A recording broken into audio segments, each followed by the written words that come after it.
হচ্ছে আসহাবে কাহাফের ঘটনা। এটা 250 খ্রিস্টাব্দের সময়কালে রোমান সাম্রাজ্যের একজন বাদশা ছিল, নাম দাকিয়ানুস। প্রতাপশালী বাদশা, পৌত্তলিক, মূর্তির পূজা করে। ঈসা আলাইহিস সালাম বিদায় নিয়েছেন, 200-250 বছর হলো। তো সব নবীর ধর্মই কিন্তু ইসলাম, যদিও আমরা নাসারা বলি, ইহুদি বলি, সব নবীদের ধর্মই কি ইসলাম। তো তিনি ছিলেন পৌত্তলিক, মূর্তির পূজা করত। আর তার এলাকায় কেউ যদি ঈসা আলাইহিস সালামের নাম নিত, আখিরাতে বিশ্বাস করতো, আল্লাহ বিশ্বাস করতো, তাদেরকে তারা পাথর মেরে হত্যা করত। এজন্য ভয়ে কেউ ঈসাই ধর্মে ঈমান আনতো না, মানে ইসলামে ঈমান আনতো না। এই রাজার ভয়ে সবাই মূর্তির পূজা করত। কিন্তু 7 জন যুবক ছিল, তারা স্রোতে গা ভাসিয়ে দেয়নি। স্রোতের বিপরীতে তারা ঈমান নিয়ে দাঁড়িয়েছে। তারা ঈসা আলাইহিস সালামের রেখে যাওয়া সত্য ধর্মের উপর ঈমান এনেছে, আখিরাতে তারা বিশ্বাস করত। তো এই 7 জন যুবকের কথা ছড়াতে ছড়াতে রাজা দাকিয়ানুসের কাছে চলে যায়। উনি তো রেগে মেগে ডেকে পাঠালো 7 জনকে। তাদেরকে জিজ্ঞেস করলো, তোমরা কাকে মানো? বলতেছে, এক আল্লাহকে মানি। সাহসী, খুবই সাহসী। বলতেছে, তুমি কি জানো তোমরা কার সামনে কথা বলতেছো? আমি তো তোমাদেরকে মৃত্যুদণ্ড দিতে পারি। তারা বলে, দেন, কিন্তু আমরা সব বিসর্জন দিলেও ঈমান বিসর্জন দিতে পারবো না। তিনি বললেন, তোমরা যুবক মানুষ, রক্ত গরম, আবেগে কথা বলতেছো, 3 দিন সময় দিলাম, যাও।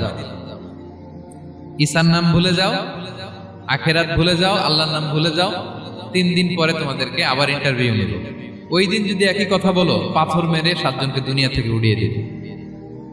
তারা চলে গেল। এবার 7 বন্ধু মিলে পরামর্শ করতে লাগলো, কি করতে পারি আমরা, এই গুণে ধরা সমাজকে আমরা কিভাবে বাঁচাবো, এই পৌত্তলিকতার ছোবল থেকে এই ইফসিস নগরীকে বাঁচাবো কি করে। নগরীটার নাম ছিল ইফসিস নগরী।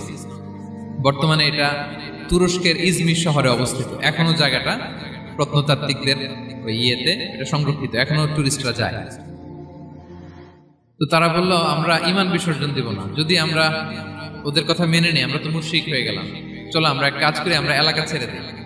এই 7 যুবক আল্লাহর উপর ভরসা করে তারা বাড়ি ঘর, আত্মীয় স্বজন সব ছেড়ে দিয়ে, লোকালয় ছেড়ে দূরে একটা পাহাড়ের ভেতরে আশ্রয় নিল। পাহাড়ের ভেতরে একটা গুহা ছিল। এই গুহা কি আরবিতে বলে আল কাহাফ। কি বলে? এই সূরার নাম কি? সূরাতুল কাহাফ। তো তাদের সাথে সাথে একটা কুকুরও যাচ্ছিল। তারা বারবার তাড়িয়ে দেওয়ার চেষ্টা করতেছিল কুকুরটাকে, যাতে না যায়, কিন্তু এই কুকুর শুধু কান্না করে তার সাথে যাওয়ার জন্য ঘেউ ঘেউ করতেছিল। এই কুকুরটাকেও সাথে নিল। ভালো মানুষদের সাথে থাকলে কি হয় দেখেন, এই কুকুরের কথা, যেহেতু 7 জন ইমানদারের সাথে একটা কুকুর ছিল, এই কুকুরের কথা আল্লাহ সূরাতুল কাহাফে উল্লেখ করে দিয়েছে। ওয়া কালবুহুম বাসিতুন যিরাআইহি বিল ওয়াসি। তো তারা ভিতরে গেল, যে প্রচন্ড ক্লান্ত, তারা ঘুমিয়ে পড়ল। কি করলো? এই এক ঘুমে আল্লাহ 309 বছর কাটাই দিলেন। কয়শো 9 বছর? 9 বছর ঘুম, সব ঘুম, প্রচন্ড ঘুম, ঘুম যেন আর কাটে না। 309 বছর পরে এরা জাগল। এখন খুব ক্ষুধা, ঘুমে আর মোর ভাঙতেছে। আর একজন জিজ্ঞেস করতেছে, কি লম্বা সময় ঘুম দিলাম কোথায় আমরা? একজন বলতেছে, হ্যাঁ, মানে সারাদিনই ঘুমাইছি আমরা। আরেকজন বলতেছে, না না, সারাদিন না, দিনের কিছু অংশ হয়তো ঘুমাইছি। আসলে কয় বছর ঘুমাইছে? 309 বছর। তো এদিকে সভ্যতার তো চেঞ্জ। এখানে ওই দাকিয়ানুস মরে, এর ছেলে মরে, এর নাতি মরে, পুতি মরে, এখন 6ষ্ঠ নম্বর রাজা আসছে। প্রজন্মের পর প্রজন্ম তো শেষ। 309 বছরে কমপক্ষে 4-5টা জেনারেশন চেঞ্জ হবে। তো জেনারেশন চেঞ্জ হয়ে, এলাকা চেঞ্জ হয়ে, তারা যে স্বপ্ন দেখেছিল এই ইফসিস নগরীতে কালিমার পতাকা উঠবে, তাদের স্বপ্ন আল্লাহ বাস্তবায়ন করেছেন। 309 বছরের ব্যবধানে এই এলাকার সবাই মুসলিম হয়ে গেছে। আল্লাহ চাইছিলেন ওদেরকে দেখাবে এটা, ওদের স্বপ্নটা যে বাস্তবায়ন হয়েছে এটা দেখাবে। ঘুম থেকে উঠছে, একজনকে তারা বললো যে লুকায় লুকায় চাদর মুড়ি দিয়ে কিছু রুটি নিয়ে আসো বাজার থেকে, যাতে তোমাকে না চিনে। চাদর মুড়ি দিয়ে যাও। কিছু পয়সা ছিল, মুদ্রা দিয়ে দিছে। তো সে যে যখন দোকানদারের কাছ থেকে রুটি নিয়েছে আর মুদ্রা দিছে, দোকানদার বলে, এই মুদ্রা কোথা থেকে আসলো? 309 বছর আগে মালয়েশিয়াতে রিঙ্গিট ছিল কিনা জানি না, যেভাবে ওরা ট্রানজাকশন করতে পারে, যেটা ছিল ওইটা যদি এখন কেউ দেয়, রাজধানী বিলাসে খাবার পাওয়া যাবে? হ্যাঁ।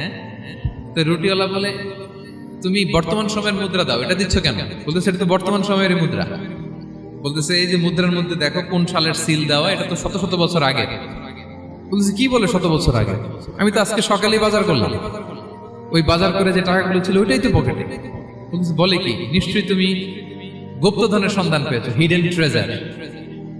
বলো, মানে তার সাথে এদের কথাবার্তা কিছু মিলতেছে না। পরে তাকে ধরে ওই সময়কার রাজার কাছে নিয়ে গেছে। ওই রাজা আবার মুসলিম, সবাই মুসলিম তখন। সে যা বলে এরাও কেউ বিশ্বাস করে না, এরাও যা বলে এও বিশ্বাস করে না। আর এলাকা এর বাড়িঘর আসবে কোত্থেকে? এর নাতি পুতি যা আছে 5-6 পুরুষ তো মরে সবাই কবরে। তখন তার কথা শুনে সবাই অবাক। তো এটা মিলানোর জন্য তারা 309 বছর আগের দাকিয়ানুস বাদশার সরকারি যে নথিপত্র, এই পুরাতন ছিঁড়া নথিপত্র তারা বের করলো। বের করে দেখি ঠিকই দাকিয়ানুস নামে এক বাদশা ছিল, আর অনেক শত শত বছর আগে মোস্ট ওয়ান্টেড 7 জন যুবক ছিল যাদের ব্যাপারে এক্সিকিউশনের অর্ডার ছিল। এখন দেখে তারা অবাক। লম্বা ঘটনা আমি শর্ট করে বলতেছি। পরে সবাই মিলে তাকে সহ ওই গুহায় গেল। গুহায় যাওয়ার পরে সে বাকিদেরকে ডাকতে গুহার ভিতরে ঢুকলো। আল্লাহ তাআলা 7 জনকে ওইখানে মৃত্যু দিয়ে দিলেন। চিরকালের জন্য এই 7 জন ঘুমায় পড়ল। আর এলাকাবাসী রাজা সহ এখানে তারা একটা মসজিদ নির্মাণ করলো। This is the story of আসহাবে কাহাফ। তো এলাকাবাসী যদিও মুসলিম হয়েছিল, কিন্তু আখিরাতের ব্যাপারে তাদের একটা সন্দেহ ছিল যে আসলে মানুষ মরার পরে কি আবার জীবিত হবে? মৃত্যুবরণ করার পরে আবার মানুষ জীবিত হবে? তাদের মনের মধ্যে একটা সন্দেহ ছিল যে আসলে মারা গেলে মানুষ আবার উঠতে পারে। তাদের এই সন্দেহ দূর করার জন্য আল্লাহ তাআলা এই 7 জনকে 309 বছর ঘুম পাড়িয়ে আবার জীবিত করলেন। সুবহানাল্লাহ বিহামদিহি। তাহলে ঈমান কিভাবে বাঁচাতে হয় এটার প্রেরণা আমরা এই 7 যুবকের কাছ থেকে পাই। এখানে যেটা আমরা শিখি প্রিয় ভাইরা, 1 নম্বর লেসন হচ্ছে আমাদের গুড কোম্পানি লাগবে, রাইটাস পিপল, মানে আমাদের সার্কেলটা ভালো হইতে হবে। তাদের 7 জনের সার্কেলটা খুব ভালো ছিল, ফলে তারা বিপথে যায় না এবং তারা এমন শক্ত সিদ্ধান্ত নিয়েছে যে আল্লাহ তাআলা সেটাতে বরকত দিয়েছেন, গোটা সমাজকে আল্লাহ তাআলা চেঞ্জ করে দিয়েছেন। এটা হচ্ছে 1 নম্বর লেসন। আপনি ঈমান বাঁচাতে হলে আপনার সার্কেল ভালো লাগবে। খুঁজবেন যে এলাকায় যাবেন ওখানে নামাজি সার্কেল কারা আছে, ওখানে জ্ঞানী গুণী সার্কেল কারা আছে, ওখানে ভালো কাজ করতে চায়, একে অপরকে সহযোগিতা করে, কল্যাণের পথের যাত্রী কারা আছে খুঁজতে হবে আপনাকে। খুঁজে ওই সার্কেলে আপনি যুক্ত হবে, তাইলে ঈমান বাঁচানো যাবে। ক্লিয়ার? 2 নাম্বার হচ্ছে conflict between believers and disbelievers it's universal. সত্য মিথ্যার লড়াই এটা চিরন্তন, আজীবন থাকবে। এটা ওনাদেরও ছিল, এখনো আমাদের লড়াই করে যেতে হচ্ছে, আমাদের ভবিষ্যৎ প্রজন্মও করবে। এই লড়াইটা আমরা করে যেতে চাই। কি বলেন? হ্যাঁ, থামা যাবে না? আমরা থামতে আসি নাই, আমরা এই লড়াইটা করে যাব। আমরা সত্যের কথা বলেই যাব ইনশাআল্লাহ। বলেন। 3 নাম্বার হচ্ছে যে লেসনটা আমরা পাই, অনেকগুলো লেসন, আমি খুব প্রেসাইজলি বলতেছি। যুবকরা চাইলে একটা সমাজকে পাল্টে দিতে পারে। এই পৃথিবীতে যত বড় বড় বিপ্লব হয়েছে এগুলো যুবকরা এনেছে। তারা হচ্ছে সভ্যতা গড়ার কারিগর। আসহাবে কাহাফ আমাদের এই সময়ের নওজওয়ানদের জন্য প্রেরণা। তারা আমাদের জন্য প্রেরণার বাতিঘর। তারা যেমনি ঈমানকে রক্ষা করেছে, আমাদের যুবকরা চাইলেও তাদের ঈমানি চেতনাতে স্পিরিট দিয়ে সমাজটাকে পাল্টে দিতে পারে। কি বলেন? এখানে বেশিরভাগই তো যুবক। হ্যাঁ, গুড সার্কেলে থাকবেন তো আপনারা? সত্যের পক্ষে সবাই থাকবেন তো? আল্লাহ তাআলা কবুল করুন। আচ্ছা, এবার 2 নাম্বার ছিল সম্পদের ফিতনা, কিভাবে বাঁচবেন। আসহাবে কাহাফের পরে সূরা কাহাফে আল্লাহ তাআলা একজন বাগানওয়ালার ঘটনা বলেছে। 2 জন বন্ধু, একজন একটু গরিব, সে বিশ্বাসী, আরেকজন ধনী, সে অবিশ্বাসী। তাকে আল্লাহ তাআলা বিশাল বড় খেজুরের বাগান আর আঙ্গুরের বাগান দিয়েছেন, বিশাল অনেক বড় বিজনেস ম্যাগনেট। তো এই সম্পদের অহংকার সে করত। সে প্রায় তার গরিব বন্ধুকে বলতো যে তোর চেয়ে আমার সম্পদও বেশি, সন্তানও বেশি, জনবল বেশি, লোকবল বেশি, অর্থবল বেশি, সব বেশি। অহংকারে তার পা মাটিতে পড়ত না। আর সে আখিরাতে অবিশ্বাস করত এবং সে বলতো যে এই সম্পদ আমারে বাঁচাবে, চিরকাল আমাকে স্মরণীয় করে রাখবে, এই সম্পদ কোনোদিন যাবে না। অনেক বড় বড় ধনীরা আছে, তারা এরকম মনে করে যে আমি এত বড় সিআইপি, আমি এত বড় বিজনেস ম্যাগনেট, এই দিন বোধহয় আর চেঞ্জ হতে পারে না, আমার আজীবনই বোধহয় এত পাওয়ার থাকবে, এত সম্পদ থাকবে। এটা ভুল ধারণা। এটা কি ভুল ধারণা? এই যে তুরস্কে দুর্ভিক্ষ হইল না, আপনারা দেখছেন না যে অনেক সম্পদের মালিক বাড়ি ঘর ভেঙে রাস্তার ফকির। এখন ওই যে রিফিউজিদের জন্য যে খাবার আসছে ওখানে লাইনে দাঁড়াইছে, কারণ এখন লাইনে না দাঁড়ালে খাবারও তো মিলবে না। 1000 কোটি টাকার মালিক ছিল, ভেঙে চুরে সব শেষ। এখন রিলিফের নেওয়ার জন্য দুস্থদের কাতারে ওখানে দাঁড়াইছে, কারণ দাঁড়াইলেই কিছু খাবার পাওয়া যাবে, খিচুড়ি পাওয়া যাবে, তা না হলে তো খাবারটাও মিলবে না। এই যে বঙ্গবাজারে আগুন লাগলো আমাদের বাংলাদেশে, 20টা-25টা দোকান ছিল অনেকের যাদের অন্যান্য বিজনেস আছে তারা হয়তো সার্ভাইভ করতে পারতেছে, কিন্তু এমন অনেক ব্যবসায়ী ছিল সব শেষ, জ্বলে পুড়ে তার টাকা পয়সা পুঁজি স্বপ্ন সব শেষ। তো ধনীকে গরিব বানাতে আল্লাহর 1 সেকেন্ডও লাগে না। ওই বিশাল প্রাসাদ থেকে টেনে ভাঙ্গা থালা হাতে দিয়ে রাস্তায় নামাইতে আল্লাহর কয় সেকেন্ড লাগে বলেন তো? 1 সেকেন্ডও লাগে না। সো এই লেসনটা কিন্তু আমাদের নিতে হবে। এবং ওই ব্যক্তির নসিবে তাই ঘটেছিল, সে যখন অহংকার করতেছিল আল্লাহ তাআলা আকাশ থেকে হুসবান একটা আগুন পাঠালো, ওই আগুন এসে তার আঙ্গুরের বাগান, তার খেজুরের বাগান, বিশাল মাইলকে মাইল এই বাগান জ্বালিয়ে পুরো মুহূর্তের মধ্যে সারখার করে, এবং মুহূর্তের মধ্যে সে পথের ভিখারি, ফকির। এই ঘটনাটা এনে আল্লাহ তাআলা সম্পদশালীদেরকে রিমাইন্ডার দিলেন যে এই সম্পদের ফিতনায় তোমরা পড়ে যেও না। আমরা সম্পদশালী হলে বাস্তবতা অনেক সময় ভুলে যাই। সূরাতুল হুমাজাতে আল্লাহ তাআলা বলেন ইয়াহসাবু আন্না মালাহু আখলাদা, সম্পদশালীরা মনে করে এই সম্পদ আমাকে চিরকাল বাঁচিয়ে রাখবে, চিরকাল বোধহয় এই সম্পদ আমার হাতে থাকবে। না, এটা হাতের ময়লা, আজ আছে কাল নাই, যে কোনো সময় চলে যেতে পারে। এটা হচ্ছে ম্যাটেরিয়ালিস্টিক আউটলুক, বস্তুবাদী চিন্তা থেকে এই আমাদের ধনী ভাইদের এই সমস্যাটা হয়, ভোগবাদী চিন্তার প্রভাব আর কি। সম্পদ যখন হাতে থাকে ধরাকে সরাজ্ঞান করে, মনে করে যে সবই আমার কন্ট্রোলে। না, আপনারে ওই গরিবের কাতারে আনতে, ওই রিলিফের সম্পদ নেয়ার জন্য ওই লাইনে দাঁড় করাইতে আল্লাহর 1 সেকেন্ডও লাগে না, এটা খেয়াল রাখতে হবে। আমরা যখন প্রাইভেট কারে চড়ি মাঝে মাঝে অনেকে এসে হাত পাতে, এদেরকে ছোট করা যাবে না। গল্পটা আল্লাহ ভিন্ন করতে আল্লাহর 1 সেকেন্ডও লাগে না। ওইদিকে আমি দাঁড়ায় হাত পাততাম আর উনি প্রাইভেট কারে বসে থাকতো, আল্লাহ চাইলে এরকম করতে পারতেন না? পারতেন। তো এখান থেকে আমাদের জন্য শিক্ষা হচ্ছে সম্পদ এটা ক্ষণস্থায়ী, আজ আছে কাল নাই, এটা ক্ষণস্থায়ী, এটাকে এভারলাস্টিং মনে করা যাবে না। এভারলাস্টিং হচ্ছে আখিরাত, ওয়ালাল আখিরাতু খায়রুল লাকা মিনাল উলা, আখিরাত তোমার জন্য দুনিয়ার চেয়ে শ্রেষ্ঠ। এবং আল্লাহ তাআলা দৃষ্টান্ত একটা দিয়েছেন যে দুনিয়ার জীবনটা হচ্ছে কামা, ওই পানির মতো যেটা আনজালনাহু মিনাস সামা, আকাশ থেকে নাজিল করেছি। ওই পানি ক্ষেতের মধ্যে পড়ে ফসল, ফুল ফসল হয়েছে, এরপরে যখন ফসল কাটা হয় ওই ক্ষেত খামার এগুলো তৃণলতা হয়ে যায়, ভুসির মতো হয়ে যায়, তখন বাতাসের ঝাপটায় একবার এদিকে যায় একবার ওদিকে যায়। অনেক লম্বা উপমা, আমি সংক্ষেপে বললাম। তো শেষ আউটপুটটা হচ্ছে এটা, সম্পদ এটা মুহূর্তেই চলে যেতে পারে। সম্পদ উপার্জন জায়েজ আছে, মুসলিমরা সম্পদ উপার্জন করতে পারবে, কোনো অসুবিধা নাই। আপনি যদি ধনী হন এটা ভালো, ফলে আপনি যাকাত দিতে পারবেন, অসহায় দুস্থদের সহায়তা করতে পারবেন, কন্ট্রিবিউট করতে পারবেন। আপনি সম্পদ হাতের মুঠোয় নেবেন, কন্ট্রোল করবেন, কিন্তু এই দিকে স্থান দিবেন না, দ্যাটস ইট, তাহলেই হবে। আমরা সম্পদ কি করতে পারবো? উপার্জন করতে পারবো, কিন্তু হৃদয়ে স্থান দিতে পারবো না। হৃদয়ে স্থান থাকবে আখিরাতে। এই মাইন্ডসেট যদি আপনি গড়ে তোলেন তাহলে সম্পদের ফিতনা আপনি কখনো পড়বেন না। এই পয়েন্টটা কি ক্লিয়ার সবার? ক্লিয়ার। 3 নাম্বার ফিতনা ছিল কিসের ফিতনা দেখি কে বলতে পারে? প্রথমটা হচ্ছে বিশ্বাস বা ইমানের ফিতনা, 2 নাম্বার হচ্ছে সম্পদের ফিতনা, 3 নাম্বার জ্ঞানের ফিতনা। জ্ঞানেরও কিন্তু ইলমেরও একটা গরম আছে, যার ইলম আছে তার মধ্যে এই সমস্যাটা কাজ করে। সেটার জন্য আল্লাহ তাআলা মুসা আলাইহিস সালাম, খিজির আলাইহিস সালামের ঘটনা বলেন। আমি খুব সংক্ষেপে বলবো, সময় কম। মুসা আলাইহিস সালাম হচ্ছে বনি ইসরাইলের নবী, আর খিজির আলাইহিস সালাম কেউ বলেছেন নবী, কেউ বলেছেন আল্লাহর ওলি। আসলে আরবিতে ওনার নাম খদির, আমরা বাংলায় বলি খিজির। খদির মানে সবুজ। উনি যে কোনো জায়গায় বসলে ওখানে মরা গাছ, লতা পাতা এগুলো সবুজ হয়ে যেত।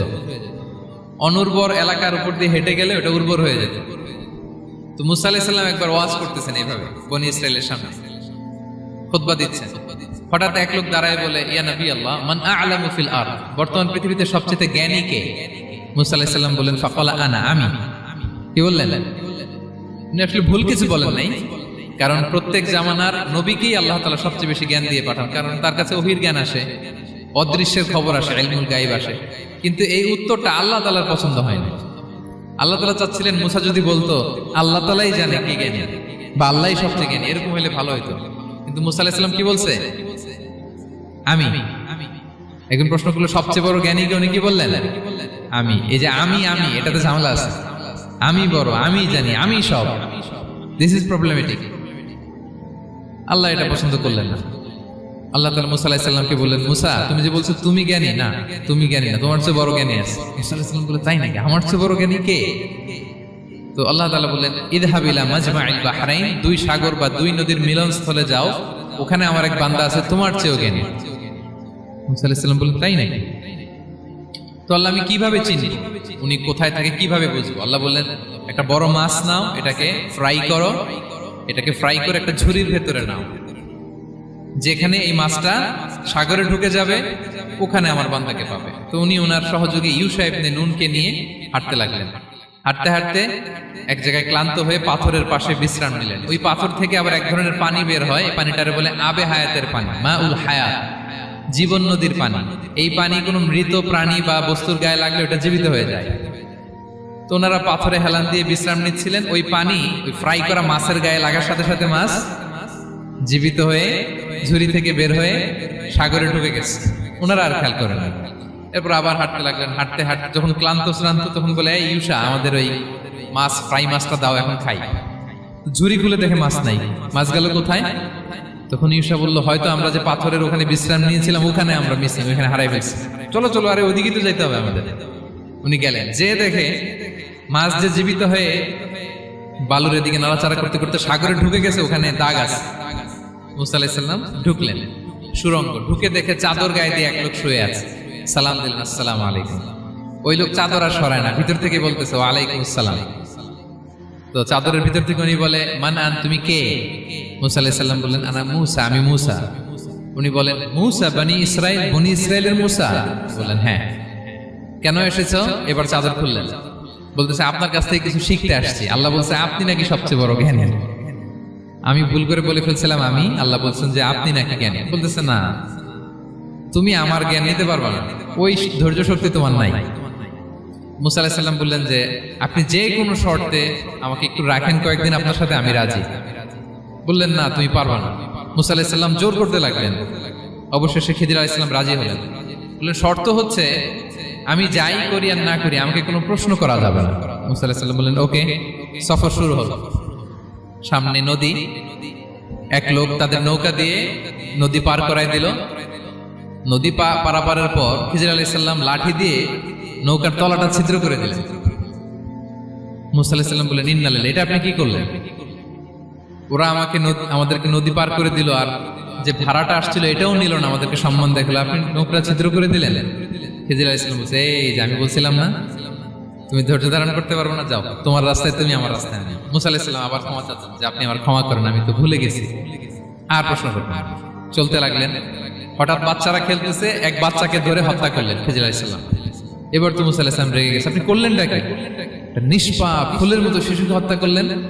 খিজির আলাইহিস সালাম বলে, এই যে আমি জানতাম যে তুমি ধৈর্য ধারণ করতে পারবে না, তোমার রাস্তা এক, আমার রাস্তা এক, যাও। এবার মুসা আলাইহিস সালাম করজোর করতেছে যে, this is the last chance, একটা ফাইনাল চান্স দেন, একটা সুযোগ দেন, আর আমি প্রশ্ন করবো, এটাই লাস্ট। বললেন, ওকে, ঠিক আছে। হাঁটতে হাঁটতে এক ইহুদি বসতির সামনে যে হাজির, দুজনই খুব ক্ষুধার্ত, খাবার চাইলো, এরা আবার কৃপণ, খাবার দিল না। তো খিজির আলাইহিস সালাম বললেন, ঠিক আছে, খাবার যেটা দিচ্ছেন আমরা চলে যাই। যাওয়ার পথে দেখতেছে এই এলাকার একটা দেয়াল ভেঙে পড়ে যাবে। উনি বললেন, মুসা চলো এটা ঠিক করে দেই। দুইজন মিলে প্রচন্ড ক্ষুধায় এটা সেটা এনে দেয়ালটা তৈরি করতেছে। মুসা আলাইহিস সালাম তো এমনি রাগী, পেটে আবার ক্ষুধা, আবার বলছে কিছু বলাও যাবে না। তিনি এবার আর প্রশ্ন করেন, বলতেছে, ওরা এত কিপটামি করলো আর আপনি এটা করে দিলেন, আপনি তো চাইলে এটা টাকা নিতে পারতেন, পারিশ্রমিক নিতে পারতেন চাইলে। এই কথা বলার পর খিজির আলাইহিস সালাম বললেন, হাযা ফিরাকু বাইনি ওয়া বাইনি, এখানেই তোমার আর আমার সেপারেশন। জ্ঞানের ফিতনা থেকে কি করে বাঁচবেন, এজন্য আল্লাহ তাআলা মুসা আলাইহিস সালাম এবং খিজির আলাইহিস সালামের ঘটনা সেখানে উল্লেখ করেছেন। আর ক্ষমতার ফিতনা থেকে কি করে বাঁচবেন এটা বোঝানোর জন্য আল্লাহ তাআলা যুলকারনাইনের ঘটনা উল্লেখ করেছেন। চারটা ফিতনা থেকে বাঁচার জন্য কয়টা ঘটনা? চারটা ঘটনা। আমরা তাহলে একটা একটা করে ঘটনা শুনি, আমরা একটু উদ্ধার করার চেষ্টা করি যে কি কি সলিউশন আল্লাহ তাআলা আমাদের বাতিল দিলেন। এক নম্বর হচ্ছে আসহাবে কাহফের ঘটনা। এটা 250 খ্রিস্টাব্দের সময়কালে রোমান সাম্রাজ্যের একজন বাদশা ছিল, নাম দাকিয়ানুস, প্রতাপশালী বাদশা, পৌত্তলিক, মূর্তির পূজা করে। ঈসা আলাইহিস সালাম বিদায় নিয়েছেন, 250 বছর হলো। তো সব নবীর ধর্মই কিন্তু ইসলাম, যদিও আমরা নাসারা বলি, ইহুদি বলি, সব নবীদের ধর্মই কি? ইসলাম। তো তিনি ছিলেন পৌত্তলিক, মূর্তির পূজা করত। আর তার এলাকায় কেউ যদি ঈসা আলাইহিস সালামের নাম নিত, আখিরাতে বিশ্বাস করতো, আল্লাহ বিশ্বাস করতো, তাদেরকে তারা পাথর মেরে হত্যা করত। এজন্য ভয়ে কেউ ঈসাই ধর্মে ঈমান আনতো না, মানে ইসলামে ঈমান আনতো না।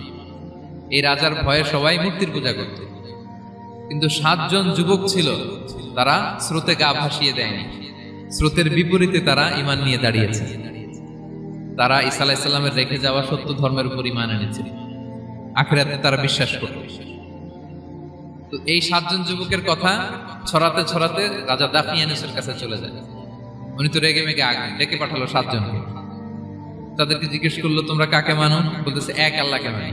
সাহসী, খুবই সাহসী। বলতেছে, তুমি কি জানো তোমরা কার সামনে কথা বলতেছো? আমি তো তোমাদেরকে মৃত্যুদণ্ড দিতে পারি। তারা বলে, দেন, কিন্তু আমরা সব বিসর্জন দিলেও ঈমান বিসর্জন দিতে পারবো না। সুবহানাল্লাহ। উনি বললেন, তোমরা যুবক মানুষ, রক্ত গরম, আবেগে কথা বলতেছো, 3 দিন সময় দিলাম, যাও, ঈসার নাম ভুলে যাও, আখিরাত ভুলে যাও, আল্লাহর নাম ভুলে যাও। 3 দিন পরে তোমাদেরকে আবার ইন্টারভিউ নেব। ওই দিন যদি একই কথা বলো, পাথর মেরে 7 জনকে দুনিয়া থেকে উড়িয়ে দিবে। তারা চলে গেল। এবার 7 বন্ধু মিলে পরামর্শ করতে লাগলো, কি করতে পারি আমরা, এই গুণে ধরা সমাজকে আমরা কিভাবে বাঁচাবো, এই পৌত্তলিকতার ছোবল থেকে এই ইফসিস নগরীকে বাঁচাবো কি করে। নগরীটার নাম ছিল ইফসিস নগরী। বর্তমানে এটা তুরস্কের ইজমির শহরে অবস্থিত। এখনো জায়গাটা প্রত্নতাত্ত্বিকদের ইয়েতে এটা সংরক্ষিত, এখনো টুরিস্টরা যায়। তো তারা বলল, আমরা ঈমান বিসর্জন দিব না, যদি আমরা ওদের কথা মেনে নিই আমরা তো মুশরিক হয়ে গেলাম। চলো আমরা এক কাজ করি, আমরা এলাকা ছেড়ে দিই। এই 7 যুবক আল্লাহর উপর ভরসা করে তারা বাড়ি ঘর, আত্মীয় স্বজন সব ছেড়ে দিয়ে, লোকালয় ছেড়ে দূরে একটা পাহাড়ের ভেতরে আশ্রয় নিল। পাহাড়ের ভেতরে একটা গুহা ছিল। এই গুহা কি আরবিতে বলে আল কাহাফ। কি বলে? এই সূরার নাম কি? সূরাতুল কাহাফ। তো তাদের সাথে সাথে একটা কুকুরও যাচ্ছিল। তারা বারবার তাড়িয়ে দেওয়ার চেষ্টা করতেছিল কুকুরটাকে, যাতে না যায়, কিন্তু এই কুকুর শুধু কান্না করে তার সাথে যাওয়ার জন্য ঘেউ ঘেউ করতেছে। এই কুকুরটাকেও সাথে নিল। ভালো মানুষদের সাথে থাকলে কি হয় দেখেন, এই কুকুরের কথা, যেহেতু 7 জন ইমানদারের সাথে একটা কুকুর ছিল, এই কুকুরের কথা আল্লাহ সূরাতুল কাহাফে উল্লেখ করে দিয়েছে। ওয়া কালবুহুম বাসিতুন যিরাআইহি বিল ওয়াসিল। তো তারা ভিতরে গেল, যে প্রচন্ড ক্লান্ত, তারা ঘুমিয়ে পড়ল। কি করলো? এই এক ঘুমে আল্লাহ 309 বছর কাটাই দিলেন। কয়শো 9 বছর? 9 বছর ঘুম, সব ঘুম, প্রচন্ড ঘুম, ঘুম যেন আর কাটে না। 309 বছর পরে এরা জাগলো। এখন খুব ক্ষুধা, ঘুমে আর মোর ভাঙতেছে। আর একজন জিজ্ঞেস করতেছে, কি লম্বা সময় ঘুম দিলাম কোথায় আমরা? একজন বলতেছে, হ্যাঁ, মানে সারাদিনই ঘুমাইছি আমরা। আরেকজন বলতেছে, না না, সারাদিন না, দিনের কিছু অংশ হয়তো ঘুমাইছি। আসলে কয় বছর ঘুমাইছে? 309 বছর। তো এদিকে সভ্যতার তো চেঞ্জ। এখানে ওই দাকিয়ানুস মরে, এর ছেলে মরে, এর নাতি মরে, পুতি মরে, এখন 6ষ্ঠ নম্বর রাজা আসছে। প্রজন্মের পর প্রজন্ম তো শেষ। 309 বছরে কমপক্ষে 4-5টা জেনারেশন চেঞ্জ হবে। তো জেনারেশন চেঞ্জ হয়ে, এলাকা চেঞ্জ হয়ে, তারা যে স্বপ্ন দেখেছিল এই ইফসিস নগরীতে কালিমার পতাকা উঠবে, তাদের স্বপ্ন আল্লাহ বাস্তবায়ন করেছেন। 309 বছরের ব্যবধানে এই এলাকার সবাই মুসলিম হয়ে গেছে। আল্লাহ চাইছিলেন ওদেরকে দেখাবে এটা, ওদের স্বপ্নটা যে বাস্তবায়ন হয়েছে এটা দেখাবে। ঘুম থেকে উঠছে, একজনকে তারা বললো যে লুকায় লুকায় চাদর মুড়ি দিয়ে কিছু রুটি নিয়ে আসো বাজার থেকে, যাতে তোমাকে না চিনে। চাদর মুড়ি দিয়ে যাও। কিছু পয়সা ছিল, মুদ্রা দিয়ে দিছে। তো সে যে যখন দোকানদারের কাছ থেকে রুটি নিয়েছে আর মুদ্রা দিছে, দোকানদার বলে, এই মুদ্রা কোত্থেকে আসলো? 309 বছর আগে মালয়েশিয়াতে রিঙ্গিট ছিল কিনা জানি না, যেভাবে ওরা ট্রানজাকশন করতে পারে, যেটা ছিল ওইটা যদি এখন কেউ দেয়, রাজধানী বিলাসে খাবার পাওয়া যাবে? হ্যাঁ।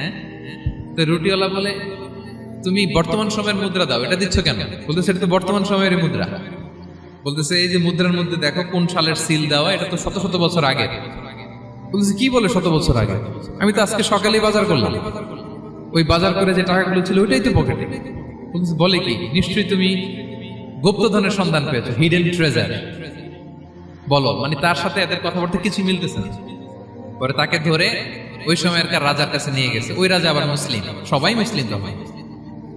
সে যা বলে এরাও কেউ বিশ্বাস করে না, এরাও যা বলে এও বিশ্বাস করে না। আর এলাকা এর বাড়িঘর আসবে কোত্থেকে? এর নাতি পুতি যা আছে 5-6 পুরুষ তো মরে সবাই কবরে। তখন তার কথা শুনে সবাই অবাক। তো এটা মিলানোর জন্য তারা 309 বছর আগের দাকিয়ানুস বাদশার সরকারি যে নথিপত্র, পুরাতন ছিঁড়া নথিপত্র তারা বের করলো। বের করে দেখে ঠিকই দাকিয়ানুস নামে এক বাদশা ছিল, আর অনেক শত শত বছর আগে মোস্ট ওয়ান্টেড 7 জন যুবক ছিল যাদের ব্যাপারে এক্সিকিউশনের অর্ডার ছিল। এখন দেখে তারা অবাক। লম্বা ঘটনা আমি শর্ট করে বলতেছি। পরে সবাই মিলে তাকে সহ ওই গুহায় গেল। গুহায় যাওয়ার পরে সে বাকিদেরকে ডাকতে গুহার ভিতরে ঢুকলো। আল্লাহ তাআলা 7 জনকে ওইখানে মৃত্যু দিয়ে দিলেন। চিরকালের জন্য এই 7 জন ঘুমায় পড়লো। আর এলাকাবাসী রাজা সহ ওইখানে তারা একটা মসজিদ নির্মাণ করলো। This is the story of আসহাবে কাহাফ। তো এলাকাবাসী যদিও মুসলিম হয়েছিল, কিন্তু আখিরাতের ব্যাপারে তাদের একটা সন্দেহ ছিল যে আসলে মানুষ মরার পরে কি আবার জীবিত হবে? মৃত্যুবরণ করার পরে আবার মানুষ জীবিত হবে? তাদের মনের মধ্যে একটা সন্দেহ ছিল যে আসলে মারা গেলে মানুষ আবার উঠতে পারে। তাদের এই সন্দেহ দূর করার জন্য আল্লাহ তাআলা এই 7 জনকে 309 বছর ঘুম পাড়িয়ে আবার জীবিত করলেন। সুবহানাল্লাহ বিহামদিহি। তাহলে ঈমান কিভাবে বাঁচাতে হয় এটার প্রেরণা আমরা এই 7 যুবকের কাছ থেকে পাই। এখানে যেটা আমরা শিখি প্রিয় ভাইরা, 1 নম্বর লেসন হচ্ছে আমাদের গুড কোম্পানি লাগবে, রাইটাস পিপল, মানে আমাদের সার্কেলটা ভালো হইতে হবে। তাদের 7 জনের সার্কেলটা খুব ভালো ছিল, ফলে তারা বিপথে যায় না এবং তারা এমন শক্ত সিদ্ধান্ত নিয়েছে যে আল্লাহ তাআলা সেটাতে বরকত দিয়েছেন, গোটা সমাজকে আল্লাহ তাআলা চেঞ্জ করে দিয়েছেন। এটা হচ্ছে 1 নম্বর লেসন। আপনি ঈমান বাঁচাতে হলে আপনার সার্কেল ভালো লাগবে। খুঁজবেন যে এলাকায় যাবেন ওখানে নামাজি সার্কেল কারা আছে, ওখানে জ্ঞানী গুণী সার্কেল কারা আছে, ওখানে ভালো কাজ করতে চায়, একে অপরকে সহযোগিতা করে, কল্যাণের পথের যাত্রী কারা আছে খুঁজতে হবে আপনাকে। খুঁজে ওই সার্কেলে আপনি যুক্ত হবে, তাইলে ঈমান বাঁচানো যাবে। ক্লিয়ার? 2 নাম্বার হচ্ছে conflict between believers and disbelievers it's universal. সত্য মিথ্যার লড়াই এটা চিরন্তন, আজীবন থাকবে। এটা ওনাদেরও ছিল, এখনো আমাদের লড়াই করে যেতে হচ্ছে, আমাদের ভবিষ্যৎ প্রজন্মও করবে। এই লড়াইটা আমরা করে যেতে চাই। কি বলেন? হ্যাঁ, থামা যাবে না? আমরা থামতে আসি নাই, আমরা এই লড়াইটা করে যাব। আমরা সত্যের কথা বলেই যাব ইনশাআল্লাহ। বলেন। 3 নাম্বার হচ্ছে যে লেসনটা আমরা পাই, অনেকগুলো লেসন, আমি খুব প্রেসাইজলি বলতেছি। যুবকরা চাইলে একটা সমাজকে পাল্টে দিতে পারে। এই পৃথিবীতে যত বড় বড় বিপ্লব হয়েছে এগুলো যুবকরা এনেছে। তারা হচ্ছে সভ্যতা গড়ার কারিগর। আসহাবে কাহাফ আমাদের এই সময়ের নওজওয়ানদের জন্য প্রেরণা। তারা আমাদের জন্য প্রেরণার বাতিঘর। তারা যেমনি ঈমানকে রক্ষা করেছে, আমাদের যুবকরা চাইলেও তাদের ঈমানি চেতনাতে স্পিরিট দিয়ে সমাজটাকে পাল্টে দিতে পারে। কি বলেন? এখানে বেশিরভাগই তো যুবক। হ্যাঁ, গুড সার্কেলে থাকবেন তো আপনারা? সত্যের পক্ষে সবাই থাকবেন তো? আল্লাহ তাআলা কবুল করুন। আচ্ছা, এবার 2 নাম্বার ছিল সম্পদের ফিতনা, কিভাবে বাঁচবেন। আসহাবে কাহাফের পরে সূরা কাহাফে আল্লাহ তাআলা একজন বাগানওয়ালার ঘটনা বলেছে। 2 জন বন্ধু, একজন একটু গরিব, সে বিশ্বাসী, আরেকজন ধনী, সে অবিশ্বাসী। তাকে আল্লাহ তাআলা বিশাল বড় খেজুরের বাগান আর আঙ্গুরের বাগান দিয়েছেন, বিশাল অনেক বড় বিজনেস ম্যাগনেট। তো এই সম্পদের অহংকার সে করত। সে প্রায় তার গরিব বন্ধুকে বলতো যে তোর চেয়ে আমার সম্পদও বেশি, সন্তানও বেশি, জনবল বেশি, লোকবল বেশি, অর্থবল বেশি, সব বেশি। অহংকারে তার পা মাটিতে পড়তো না। আর সে আখিরাতে অবিশ্বাস করত এবং সে বলতো যে এই সম্পদ আমারে বাঁচাবে, চিরকাল আমাকে স্মরণীয় করে রাখবে, এই সম্পদ কোনোদিন যাবে না। অনেক বড় বড় ধনীরা আছে, তারা এরকম মনে করে যে আমি এত বড় সিআইপি, হ্যাঁ, আমি এত বড় বিজনেস ম্যাগনেট, এই দিন বোধহয় আর চেঞ্জ হতে পারে না, আমার আজীবনই বোধহয় এত পাওয়ার থাকবে, এত সম্পদ থাকবে। এটা ভুল ধারণা। এটা কি ভুল ধারণা?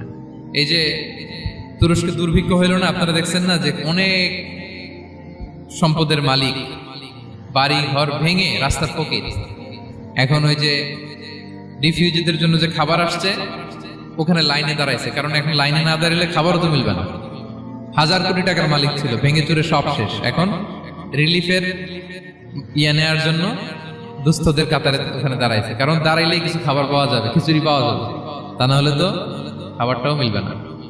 এই যে বঙ্গবাজারে আগুন লাগলো আমাদের বাংলাদেশে, 20টা 25টাও দোকান ছিল অনেকের যাদের অন্যান্য বিজনেস আছে তারা হয়তো সার্ভাইভ করতে পারতেছে, কিন্তু এমন অনেক ব্যবসায়ী ছিল সব শেষ, জ্বলে পুড়ে তার টাকা পয়সা পুঁজি স্বপ্ন সব শেষ।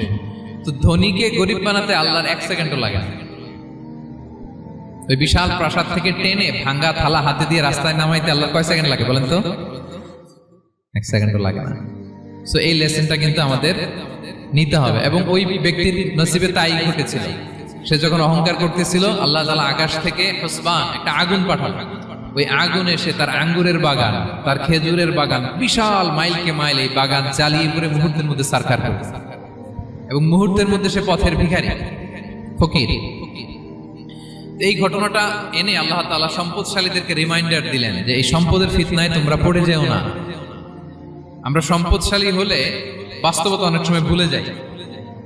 সূরাতুল হুমাযাতে আল্লাহ তাআলা বলেন, ইয়াহসাবু আন্না মালাহু আখলাদা। সম্পদশালীরা মনে করে এই সম্পদ আমাকে চিরকাল বাঁচিয়ে রাখবে, চিরকাল বোধহয় এই সম্পদ আমার হাতে থাকবে। না, এটা হাতের ময়লা, আজ আছে কাল নাই, যে কোনো সময় চলে যেতে পারে।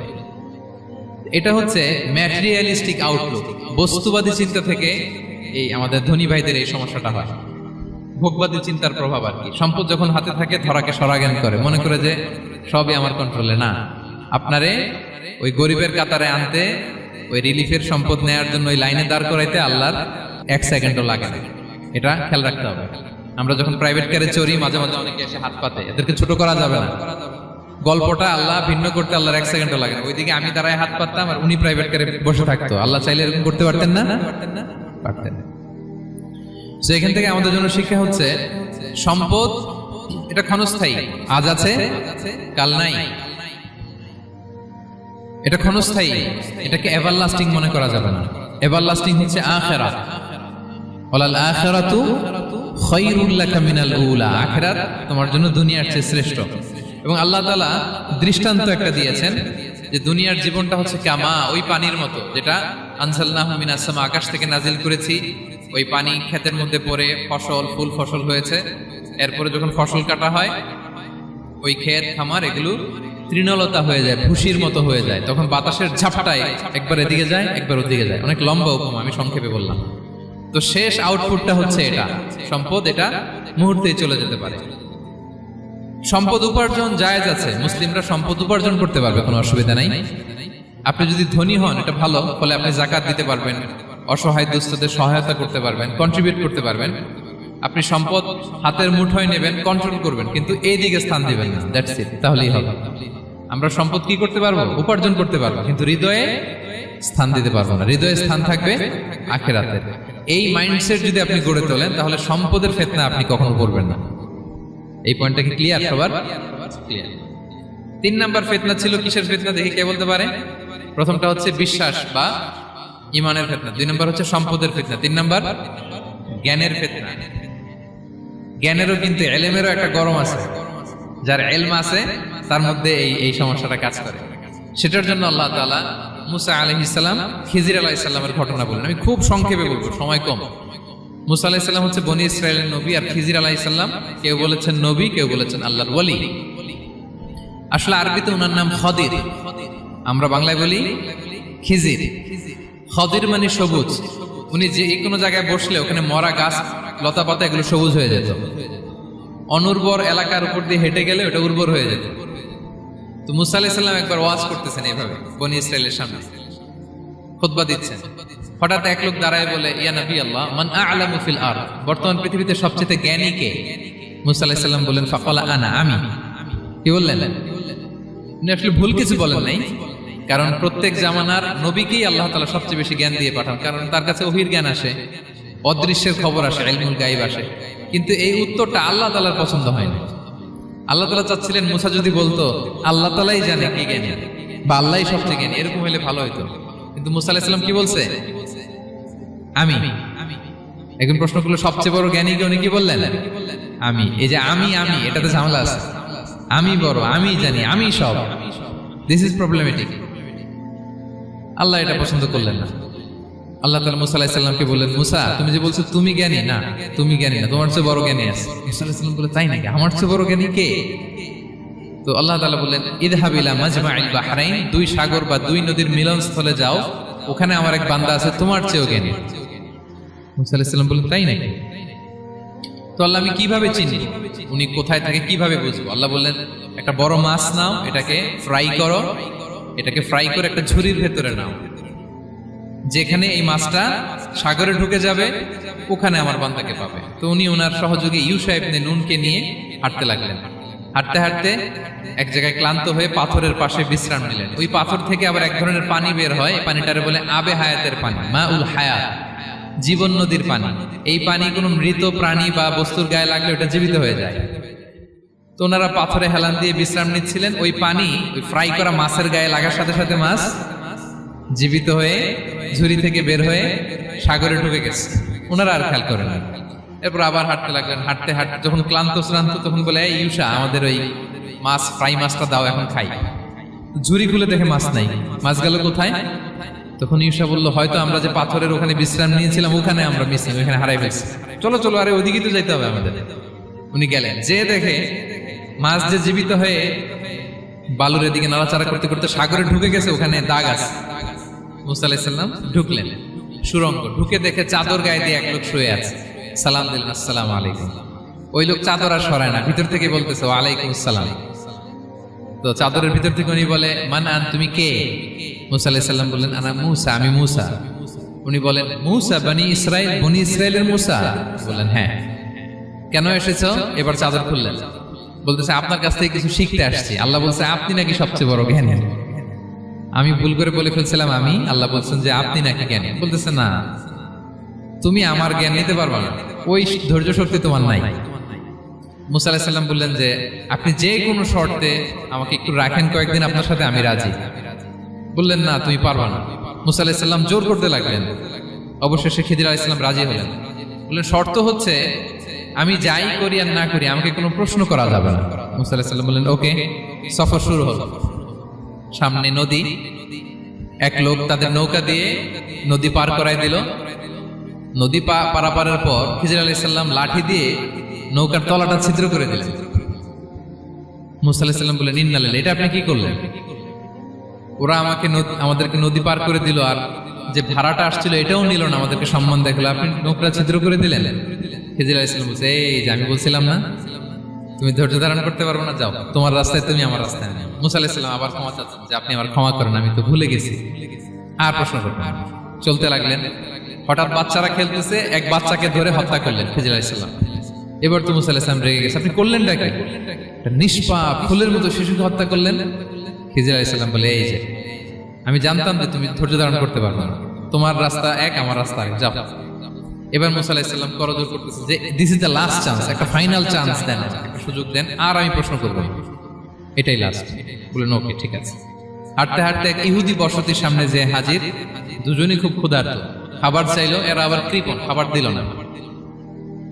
তো খিজির আলাইহিস সালাম বললেন ঠিক আছে খাবার যেটা দিচ্ছেন আমরা চলে যাই। যাওয়ার পথে দেখতেছে এই এলাকার একটা দেয়াল ভেঙে পড়ে যাবে।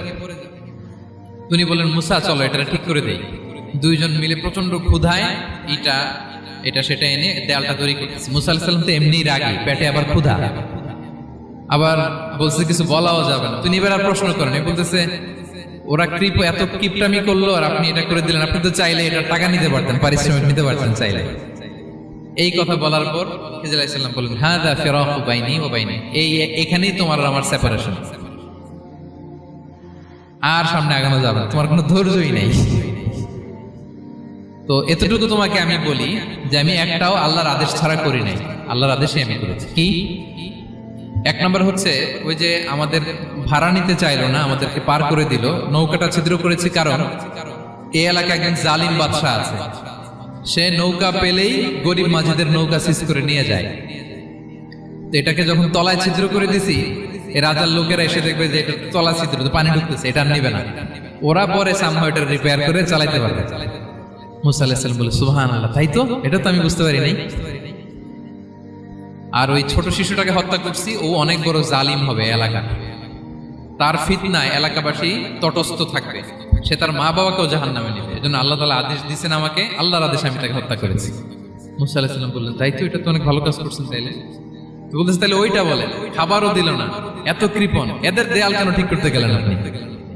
তখন তিনি বললেন যে আসলে এটা একটা ইয়াতিমদের ঘর ছিল, দুইটা ইয়াতিম শিশু, তাদের বাবা মা খুব ভালো ছিল, আর এই দেয়ালের নিচে আছে গুপ্তধন।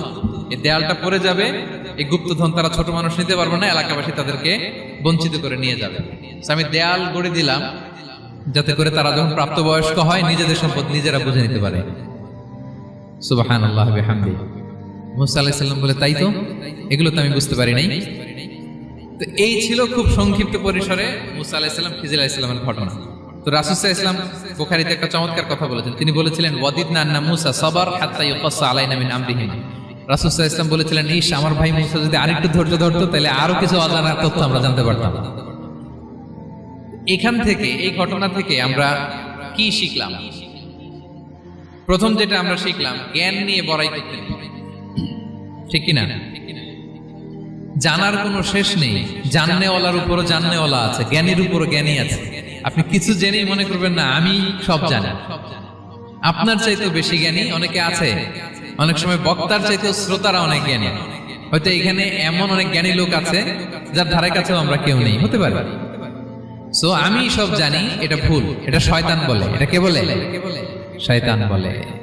আবু নাওয়াস একটা কবিতা লিখেছেন, ওয়াকুল্লি মান ইয়াদঈ ফিল ইলমি ফালসাফাতান হাবাসতা শাইআন ওয়া গাবাত আনকা আশিয়াউ। কেউ যদি বলে আমি সব জানি, তুমি তাকে বৃদ্ধাঙ্গুলি দেখিয়ে বলো আপনি কিছুই জানেন না, আপনি অল্প কিছু জেনেছেন, জানার এখনো অনেক বাকি। তাহলে মুসা আলাইহিস সালামের এই ঘটনা জিজ্ঞেস করা হলো কে জ্ঞানী, উনি বললেন আমি জ্ঞানী। এরকম কি আমরা কখনো বলবো? না। সবচাইতে বড় জ্ঞানী কে? ওয়া ফাওকা কুল্লি যী ইলমিন আলিম। সবচাইতে বড় জ্ঞানী আল্লাহ তাআলা। সো জ্ঞান নিয়ে আমরা অহংকার করব না। দুই নম্বর যে শিক্ষাটা আমরা পাই, ওই যে নৌকা দিয়ে পারাপার হচ্ছিল, তখন একটা চড়ুই পাখি এসে সাগরের মধ্যে মুখ দিয়েছিল। তো খিজির আলাইহিস সালাম বললেন, মুসা, তুমি কি চড়ুই পাখিটা দেখতে পাচ্ছ? হ্যাঁ, দেখতে পাচ্ছি। চড়ুই পাখিটা যে সাগরে মুখ দিলে দেখতে পাচ্ছ? হ্যাঁ, দেখতে পাচ্ছি। তখন খিজির আলাইহিস সালাম বললেন, চড়ুই পাখিটা সাগরে মুখ দিয়ে পানি খাওয়ার পরে চড়ুই পাখির ঠোঁটে বা চঞ্চুতে যতটুকু পানি লেগে আছে, এই পানিটা হচ্ছে তোমার, আমার এবং মহাবিশ্বের আমাদের সকলের জ্ঞান। আর এই মহাসাগরের সকল পানি হচ্ছে আল্লাহ তাআলার জ্ঞান। আল্লাহ তাআলা বলেছেন, ওমা উতিতু মিনাল ইলমি ইল্লা কালিলা। আমি তোমাদেরকে একেবারে অল্প জ্ঞান দিয়েছি, একেবারে অল্প। এই রহস্যে ঘেরা এই মহাবিশ্বের অনেক কিছু আমাদের অজানা। প্রিয় ভাইরা, আমরা অনেক কিছু জানি না, আমাদের এই লিমিটেড নলেজ এগুলো ধরে না, তারপর আমরা জ্ঞানের বড়াই করি। আপনারা উপমাটা বুঝতে পারছেন? একটা নৌকা থেকে চড়ুই পাখি ঠোঁট দিয়ে পানি খাচ্ছে, পানি খাওয়ার পরে স্বভাবতই চড়ুই পাখির ঠোঁটে একটু পানি তো লাগবে। খিজির বললেন যে এই পানিটা হচ্ছে তোমার, আমার, পৃথিবীর সবার জ্ঞান। আর এই সাগরের বাকি পানিগুলো কার জ্ঞান? এবার বুঝতে পারছেন আল্লাহ তাআলার জ্ঞানের পরিধি। আমরা জ্ঞান নিয়ে যেন কখনো কি না করি, বড়াই না করি। জ্ঞান দুই ধরনের, একটা বাহ্যিক জ্ঞান, একটা অন্তর্নিহিত জ্ঞান। External knowledge, internal knowledge. আমরা যখন কোরআন হাদিস পড়ি আমাদের বাহ্যিক জ্ঞান অর্জন হয়। কোরআন হাদিস পড়লেই আপনি জ্ঞানী হয়ে যান। এটা কোরআন হাদিস পড়তে হয়, এটা ডাইজেস্ট করতে হয়, এটার উপর আমল করতে হয়। এই জ্ঞান অর্জন শেষে এরপরে আল্লাহর প্রিয় বান্দাদেরকে আল্লাহ অন্তরে ইলমের নূর দেন, ইলহাম দেন। That is the knowledge, that is the pure knowledge. আপনি হাফেজে কোরআন হয়ে ভাইবেন না আপনি সব জানেন, আপনি বুখারী মুখস্থ করে ভাইবেন না সব জানেন। এই সব জ্ঞান অর্জন করার পরে ইলমের নূর হাসিল হয়, সেটা আল্লাহ সবারে দেয় না। সো এই অন্তর্নিহিত জ্ঞান, দূরদৃষ্টি, farsightedness, that is the pure knowledge. এটার জন্য বছরের পর বছর, যুগের পর যুগ সাধনা করতে হয়। সেটার জন্য এই জ্ঞান অর্জনের জন্য তিনটা জিনিস করতে হয় ইলমের নূর অর্জনের জন্য। কয়টা? এক হচ্ছে বিনয়, দুই হচ্ছে সফর, তিন হচ্ছে সবর। আবার বলি, এক হচ্ছে বিনয়, দুই হচ্ছে সফর, তিন হচ্ছে সবর। আল্লাহ তাআলা আল্লাহর নবীকে তাওরাত দেওয়ার পরেও আরো ট্রেনিং সেশন করাইছেন খিজির আলাইহিস সালামের কাছে, যে যাও ওনার কাছে গেলে তুমি ছোট হবা, নত হবা। জ্ঞান যদি আমি নিতে চাই আমাকে ছোট হইতে হবে। ধরেন একটা গ্লাস থেকে একটা খালি গ্লাসে পানি ঢালবো, তো যেটাতে নেওয়া হবে এটা উপরে থাকলে হবে? যে গ্লাসটার মধ্যে পানি আছে এটা উপরে থাকবে, ওইটা ব্ল্যাঙ্ক গ্লাসের মধ্যে পড়বে।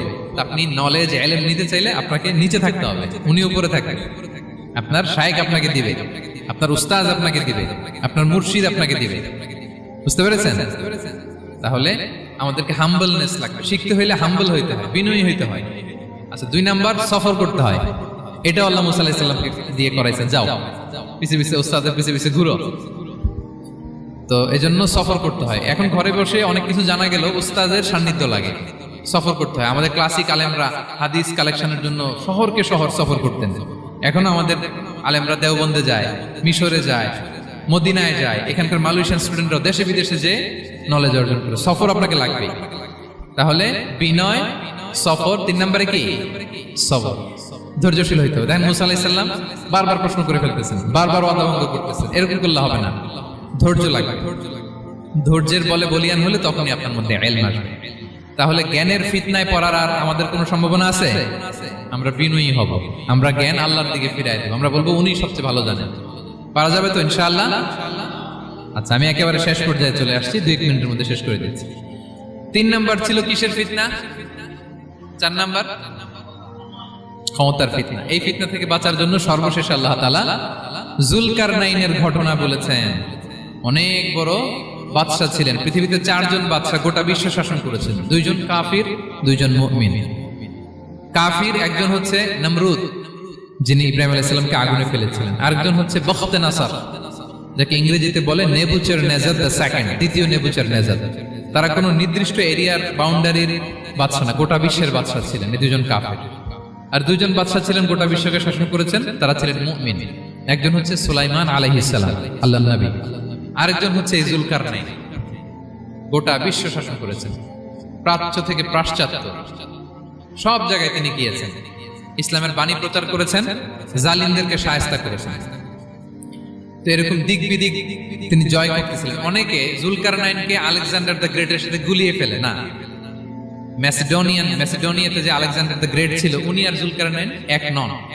যুলকারনাইন হচ্ছে আল্লাহ তাআলার প্রিয় একজন বান্দা, অনেক বড় সাহসী বীর পুরুষ ছিলেন, গোটা বিশ্বে ইসলাম প্রচার করেছেন। করতে করতে করতে করতে অনেক বড় ঘটনা, আমি সব শেষের ঘটনাটা বলি। উনি জর্জিয়া, বর্তমান যে জর্জিয়ার তিবলিসি এরিয়া, এখানে এসে একটা এলাকার সন্ধান পেলেন, যারা ওনাকে এসে বলল যে এখানে একটা জঙ্গলি গ্রুপ আছে যাদের নাম ইয়াজুজ মাজুজ, তারা এসে আমাদের উপর হামলা করে। হে যুলকারনাইন, আমরা আপনাকে ট্যাক্স কালেক্ট করে দিচ্ছি, আপনি তাদের মাঝে আর আমাদের মাঝে একটা প্রাচীর তৈরি করে দেন। আপনারা ইয়াজুজ মাজুজের নাম শুনেছেন না? ইংরেজিতে বলে গগ ম্যাগগ। নূহ আলাইহিস সালামের 4 সন্তান ছিল, হাম, সাম, ইয়াফাস, কানাআন।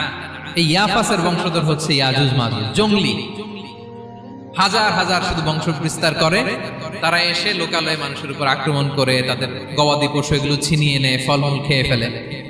তো যুলকারনাইন বাদশার কাছে যখন বিচার দেওয়া হলো, উনি বললেন ঠিক আছে, তোমাদের ট্যাক্স দেয়া লাগবে না, তোমরা শারীরিক পরিশ্রম করে আমাকে সাহায্য করো। তো উনি বর্তমানে হচ্ছে এক পাশে কৃষ্ণ সাগর, ব্ল্যাক সি, আরেকদিকে কাস্পিয়ান হ্রদ বা কাস্পিয়ান সাগর, এর মাঝখানে 1200 কিলোমিটার লম্বা মাউন্টেন রেঞ্জ, পাহাড়ি এরিয়া। আপনারা গুগলে দেখবেন। এইখানে 2 পাহাড়ের মাঝখানে ফাঁকা জায়গায় তিনি বড় বড় লোহার পাত প্রথিত করলেন, গেড়ে দিলেন। এরপরে তামা, সীসা গালিয়ে বিশাল একটা ওয়াল তৈরি করলেন। এটা যুলকারনাইন উনার বানানো ওয়াল বা ড্যাম, প্রাচীর। এখন আর ইয়াজুজ মাজুজ আসতে পারে, ওরা আর আসতে পারে না। ওরা প্রতিদিন এটা ভাঙার চেষ্টা করে, কিন্তু ভাঙতে ভাঙতে আরেকটু ভাঙলেই ভেঙে যাবে।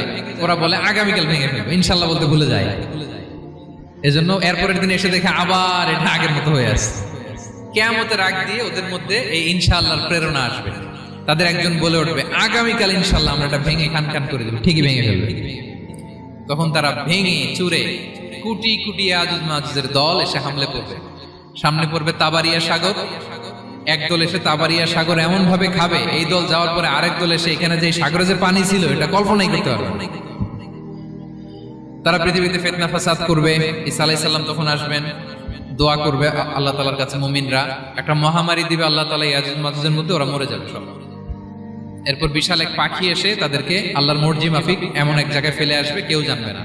তো তারা যে পচে গলে মাটির সাথে মিশেছিল, এই গলিত লাশ থেকে মাটি খুব উর্বর হয়ে যাবে। এরপর আল্লাহ তাআলা পৃথিবীর মধ্যে বারাকা দিবেন, কিছু রোপণ করলে তাড়াতাড়ি ফুলে ফেপে বড় বড় ফলমূল হচ্ছে। তো এটা কিয়ামতের আলামতের অন্য কোনো আলোচনায় হয়তো আমরা বলবো।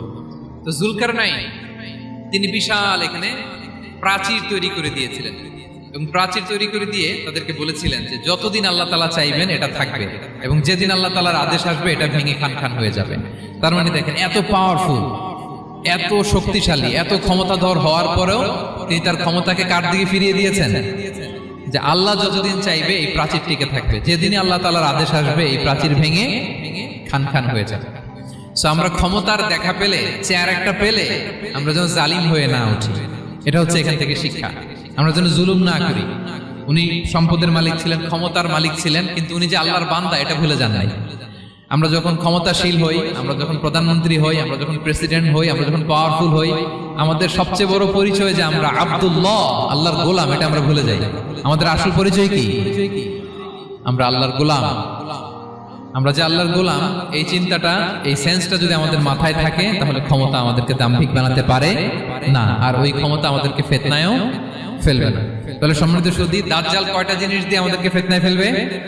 চারটা। দ্য ট্রায়াল অফ ফেইথ, ইমানের পরীক্ষা; দ্য ট্রায়াল অফ ওয়েলথ, সম্পদ দিয়ে পরীক্ষা; দ্য ট্রায়াল অফ নলেজ, জ্ঞানের পরীক্ষা; দ্য ট্রায়াল অফ পাওয়ার, ক্ষমতার পরীক্ষা। আর ইমানের পরীক্ষায় উত্তরণের জন্য আল্লাহ তাআলা আমাদেরকে এই সূরায় আসহাবে কাহফের ঘটনা শুনিয়েছেন, যে 7 জন যুবক তারা তাদের ইমানকে হেফাজত করেছিল।